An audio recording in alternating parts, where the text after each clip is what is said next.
My dear friends, myself Jayanti Surya, and today we will go ahead.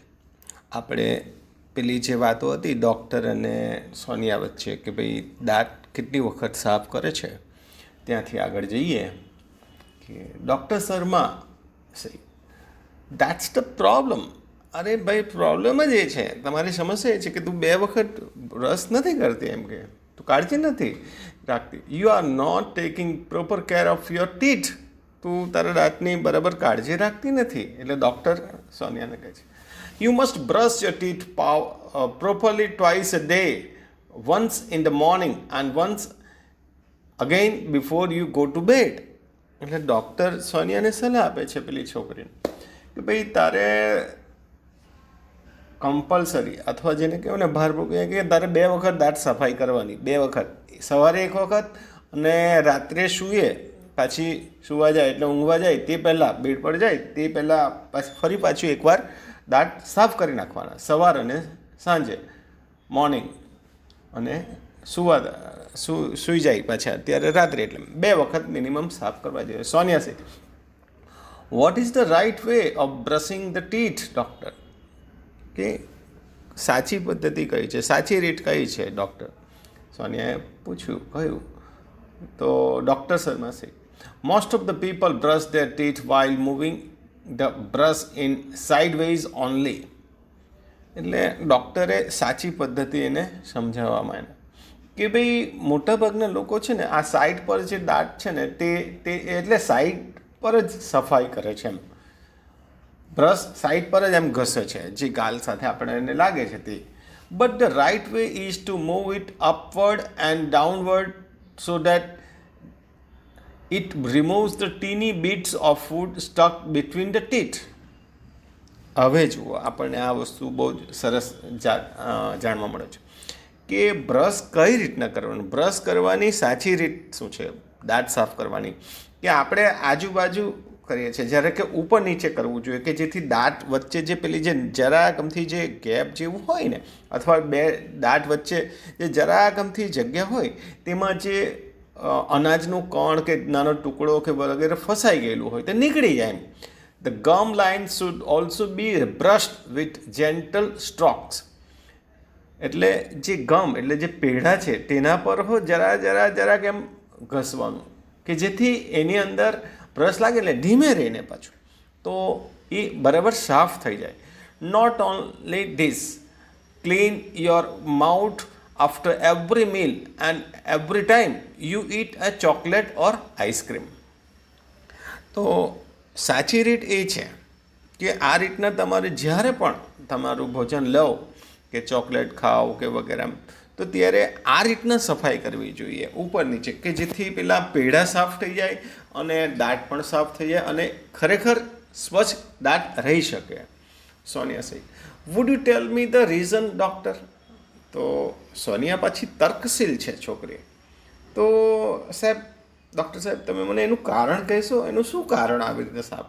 તો doctor Sharma પાછું એને વધારે સમજાવે છે. સહી cleaning of mouth is the first requirement of dental hygiene. જો દાંતને સ્વાસ્થ્ય સારું રાખવું હોય ને તો સૌ પ્રથમ તો મોઢું એટલે કે આપણું જે માઉથ છે, મોં છે, અંદરનો ભાગ જે છે તેને પણ એટલું ચોખ્ખું રાખવું જોઈએ ભાઈ. એમ કે if you don't clean your mouth, જો તમે તમારું મોઢું સાફ નહીં રાખો, સ્વચ્છ નહીં રાખો, the tiny bits of food inside stick to the surface of your teeth and in the space between your teeth. જો તમે મોઢું સાફ નહીં રાખો ખાધા પછી તો શું થાય?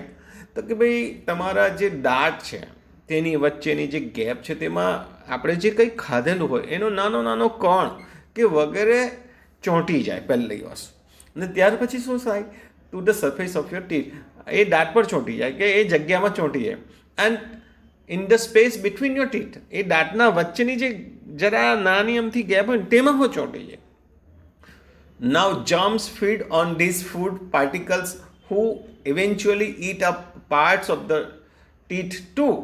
હવે આ મૂળ છે કે આના ઉપર આ જે નાના અમથા કણો ને તેના પર જમ્સ લાગી જાય. હવે જમ્સ એટલે જીવાણુ આવી જાય તો પછી એ જીવાણુ ખાતા ખાતા પછી દાંત છે ને તેનામાં પણ એ સડો લાગી જાય. They destroy the enamel coating of the teeth and in a long run it leads to cavity. એટલે ડૉક્ટરે કહ્યું કે આ જે જમ્સ છે ને, જે જીવજંતુ, નાના નાના જંતુ છે, તે શું કરે, દાંતની ઉપરનું જે કવર હોય ને તેને સડો એમ ખરાબ કરી નાખે અને ધીમે ધીમે ધીમે લાંબા ગાળે શું થાય, એની અંદર પોલાણ થઈ જાય, એની અંદર દાંત પોલા થઈ જાય.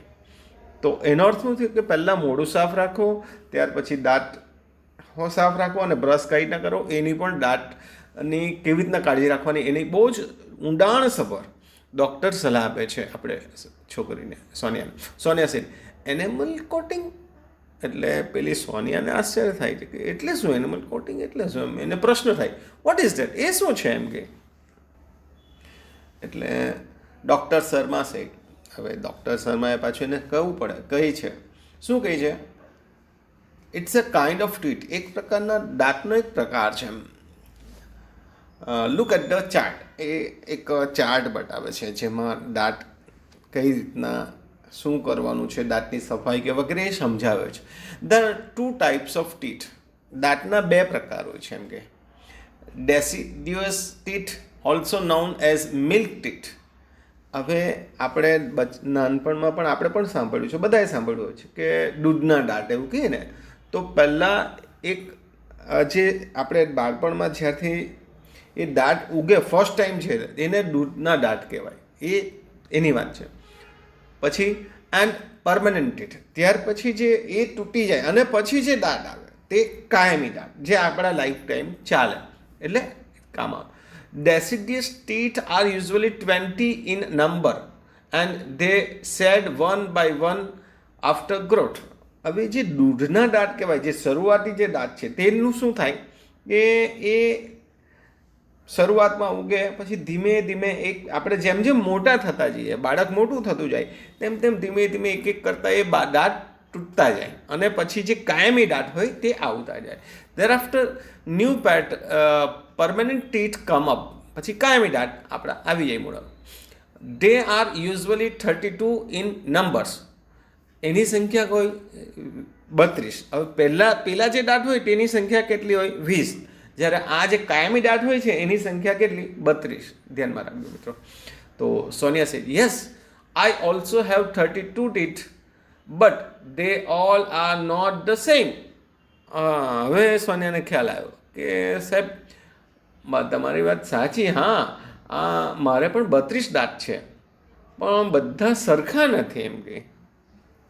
તો ડૉક્ટર શર્મા સાહેબ they are different in shape, size and functions. Doctor શર્માએ કહ્યું કે ભાઈ તારી વાત બરાબર છે, તે બધી રીતે એનો આકાર જુદો હોય,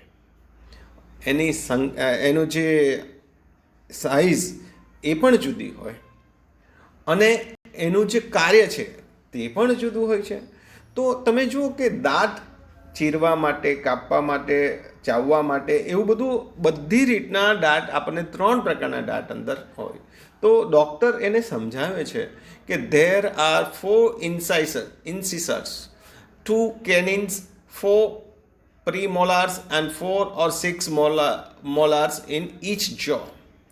તો આમાં દાંત કયા કયા પ્રકારના હોય છે તેની વાત છે કે જેમાં 2 incisors એટલે ચીરી નાખે એવા 2 દાંત હોય છે, 2 canines પછી 2 દાંત એવા હોય છે જે કાપી નાખે, અને 4 premolars અને 4 એવા હોય છે જેને દાઢ કહેવાય, અને 4 or 6 molars in each jaw, એક જડબામાં આવા 4 or 6 દાઢ હોય છે.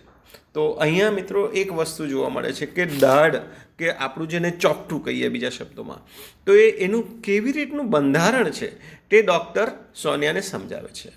So dear friends, here I will stop. Thank you.